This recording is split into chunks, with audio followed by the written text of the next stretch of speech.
Last year, I started doing a response to a video put out by this guy called Sam Shamoun. I might be probably mispronouncing that last name, but Sam Shamoun, that's how I pronounce it. And he had about a 15-minute video, which was portion of a interview he did with a member of the church.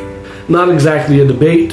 He wanted to debate, but I did this in 3 parts. I've already released the first 2. And the first one, I think, turned out pretty well. You can watch it here. The second one, what I said was accurate, but my editing kind of ruined the video. Now I'm finally getting to the third part. Now, the first part, as I said, was released sometime last year. I can't remember, probably about a year ago by now. And the second part was released about 3 or 4 months after that, because at the time I was focused on my reading in the scriptures. And I'm still really focusing on that, but I'm slowing down a little bit as I get to the end of the reading, and so I'm able to take more time to do things. Now, it's been a long time since I watched this video, and I have not prepared a response to it. This third part is now turned into a reaction. I have not seen it. I did watch the full video once when I first started responding to it, and then I would watch the portion that I would, when I made my first video, I rewatched the portion that I responded to for that video. And when I did the second part, I rewatched that part. This time I'm not doing that. I'm just going to watch this and react to it. Now, I do remember somewhat what is going to be said here, but it's somewhat hazy in my memory. I don't remember the specifics.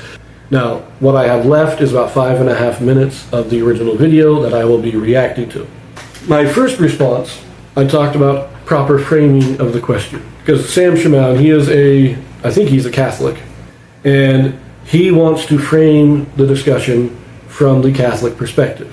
And therefore you have to understand, he tries to understand the LDS doctrine from a Catholic perspective, and it doesn't work. We got to get away from that framing, and that's what my first video was about.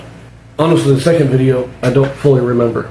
I'll put the links to both of those videos in the description, and you can get them here. So let us now watch the rest of this. And I do remember Sam Shamoun is a bit annoying in his presentation, so that's why partly why I haven't gotten back to this in so long, is just because it was grating on my soul to listen to him. And I know that's mean to say, that's very rude, but it was. I just don't like the way he talks. And it's not his voice, it's his attitude that it is just grating. So let us see what he has to say here. And again, I'm just picking it up where I left off. The scriptures that we hold in common, because we don't believe in the book. Even the Book of Mormon doesn't teach what you teach. I have it listed. In fact, I'll make it easy for you. Can you show me the Book of Mormon? The Book of Mormon, not later revelations that you believe is given. The Book of Mormon, where Joseph Smith says the Father was a man who became God. Where it says that in the Book of Mormon? Yes. Oh, well, the Book of Mormon there's a sealed portion that hadn't been translated, and so has it been translated then? How do you know it's in it? Well, we know it was sealed because it has greater revelations, and so I would gather. But if it's sealed, you don't know what's in it. No. Okay, so we're not going by conjecture. We're going by what is revealed. So the Book of Mormon, because I'm going to show you statements from the Book of Mormon that says God has always been God in the past and future. So is there anything in the Book of Mormon that says the Father was a man who became God? Okay, this takes me back to my first video, proper framing of the question. Because he's saying, oh, you got to take just the Book of Mormon, you can't take later. You got to take it all together. They are all the scriptures of God. They are all revelations of God. And just because God didn't reveal that particular doctrine in the past does not mean he will not reveal it in the future, or has not revealed it in our day. I mean, most Christians will tell you that in the Old Testament, nobody knew who Christ was. They did not understand Christ. That was a revelation that was reserved for the time of the New Testament. Most Christians will tell you that. And so for them to say then that we can't have new revelation, that just because it doesn't say it in the Book of Mormon, it can't be true. See, his problem is that there's no place in the Book of Mormon that actually contradicts that doctrine. There's nothing in the Book of Mormon that says that God wasn't a man. I know he's going to try and claim it. He says he's got the scriptures that will prove it. We will see. But just remember that we have ongoing revelation. And unless you can show a direct and obvious contradiction, well, then you got nothing to stand on. And even if you can show what appears to be a contradiction, it still would just mean that we don't have full understanding. We don't understand necessarily everything. We definitely don't understand everything. And so we sometimes get one truth and another truth that appear to contradict. And we have faith that sometime in the future, God will reconcile it. God will show us additional truth that will show us how these two apparently contradictory things are not contradictory. That's entirely, that it has happened before. So let us see what he says about the Book of Mormon here. No. Nothing? Okay. Is there anything in the Bible that says the Father was a man who became God? No, but it says that we're created in his image, and so... Are women created in his image? Yes. I mean, well, if he is one with a heavenly mother, then you can... Yeah, but it doesn't say heavenly mother created anyone. Where does that say that in Genesis? Where do you see the heavenly mother in Genesis creating? It says God, he created. And then it says he created male and female. So if I go by your logic, does God have female parts? Well, if he is one with his wife, then... Okay, can you show me in the text where it says God created man with his wife? Where do you see the wife in Genesis 1 and Genesis 5? There is no wife. In Genesis it says, let us create man in our image, male and female. Plurality of gods. This is made clear in the book of Abraham, when Abraham writes that they, meaning the gods, created the earth. The Father and the Son headed the work. They were the leaders. The Father is the leader of he's the head of the gods. But all the gods were involved in the creation. So the gods created man in their image. That is what Genesis is saying. By stating it in the plural, we have the gods. So no, does it say Heavenly Mother? No, it doesn't. But it does say that there were multiple gods involved in the creation. Let us continue. You're importing it into the text. And in fact, in the Book of Mormon, does it say that God and his wifey created mankind in their image? No, it doesn't say that. But if he's one with his heavenly mother, then... You keep assuming. Prove he's one with the heavenly mother. Show me the verse where he has a heavenly wife. I'm waiting for the evidence. That was there when God created mankind. You keep assuming your position. Well, Don't assume that. Well, the Bible says that we're the offspring of God. Okay, we went back to that. Mary is the mother of Jesus. Did she have a man who helped her sire Jesus? So Mary can have a son without a husband. Well, don't you think the word offspring denotes that we are literal spiritual children of Heavenly Father? Spiritual children is one thing. You're making that confusion. Yes, God has spiritual offspring. He's a spiritual being, a spiritual offspring, but he doesn't sire them physically. That's why they're spiritual offspring. But that's not what you believe, because you believe your God does have a physical body of flesh. The Father has a body of flesh, right? Yes. Okay, so can we go back and can you show me where it says God the Father was a man with a body of flesh, and now as God he has a body of flesh?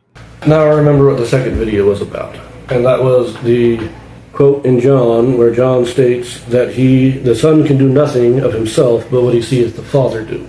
So, taking that for what it means, Christ was born into mortality. If the Son can do nothing but what he seeth the Father do, then if the Son was born into mortality, the Father also was at some point born into mortality. Now it says, can Mary have a son without a husband? No, she can't. Who was the husband? The husband was God the Father. He was the Father of Christ. However you want to think that happened, Christ had the genetic ancestry of Mary and the Father. He didn't just have half of his DNA, as modern Christians often want to claim. No, he had half his DNA from God the Father and half from Mary. However that worked out, I'm not going to speculate on, but he had a father. And yes, the Father was married to Mary, because God does not have bastard children. And again, it doesn't matter if this is stated directly in the Bible or the Book of Mormon or anywhere else. It was stated by Joseph Smith. He stated, and Brigham Young taught, that God is a man. So this harping on, oh, well, it has to be in the Bible or Book of Mormon, we got to get away from this. We can't let this control the narrative. The discussion, that's the problem, is that the Sam Shamoun guy is here for the purpose of debating and arguing, not for the purpose of discussing and learning. And our member friend, I feel sorry for him because he's not prepared for it. He didn't come here prepared to debate. He came to talk, and Sam Shamoun came to debate, and that's why we have the difficulty here. Why he has the trouble answering the questions is because he didn't come for the debate. Let us continue. Well, Adam was created in God's image, and so maybe you can bring someone to help because you're not answering any question. Because Eve was made in God's image. So does God have female body parts? We're going back to that point again. Yeah. So let me repeat my question. You would not know. Yeah. Go ahead. You know, it wouldn't be completely off the rails if I had said that my daughter was created in my image. I don't have one, but yeah, but you wouldn't be your physical image. You don't have it. You don't get pregnant. Did your wife get you pregnant? Did your wife get you pregnant? No, but I mean, if I were to say that I had a daughter and she was in my image, that's not an accurate statement. I mean, it might not. Yeah, I think no, it's not. Yeah, you're not qualified. Bring a scholar talk because you're talking past. You're making my point. Your daughter is in your image, not so much because she has the same physical body you have, because you're a male, she's a female. Last time I checked, she can get pregnant. You can't. You're actually making my case in the sense that to be in the image of God doesn't mean that God has to be physical for me to be in his image. So instead of going to these passages, which you are reading into your theology, I'm asking simply, just like the Bible says, Jesus became flesh. He became man. So that's how I know he's flesh. Where does it say the Father is a man of flesh and he has a body of flesh? That's all I'm asking, because can you show me where it says Jesus is a man, that he became a man? You can show me that, right? But I can tell you that if Christ learned suffering through obedience, the Father already knew. Take care, buddy. Have a blessed day and get out of here. Okay. Mormons are not Christians. Mormons are pagans. They're polytheists.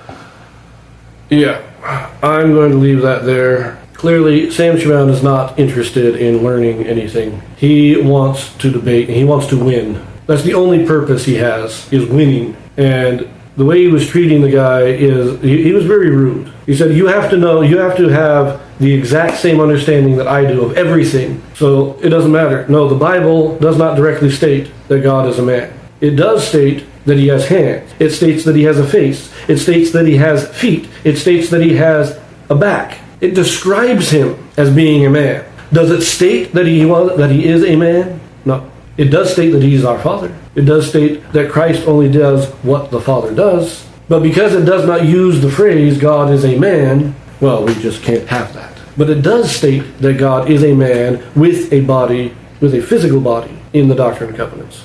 Now, he said he had his Book of Mormon references, that he was going to prove the Book of Mormon didn't teach that, but he didn't want to actually discuss anything. He wanted to hammer home his ideas, and who cares what anybody else thinks. It really is, he came to debate, not just to debate, but to win. He did not come to convert anybody. He did not come to help anybody understand the truth. He came to win a debate.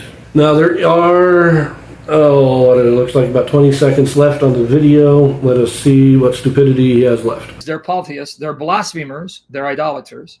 The Church of Jesus Christ of Latter-day Saints, there are no Latter-day Saints. It's a false church. It's satanic. Mormonism is from the pit of hell. Now, you got to hear it, right? Don't let them lie to you. They believe God the Father was a man.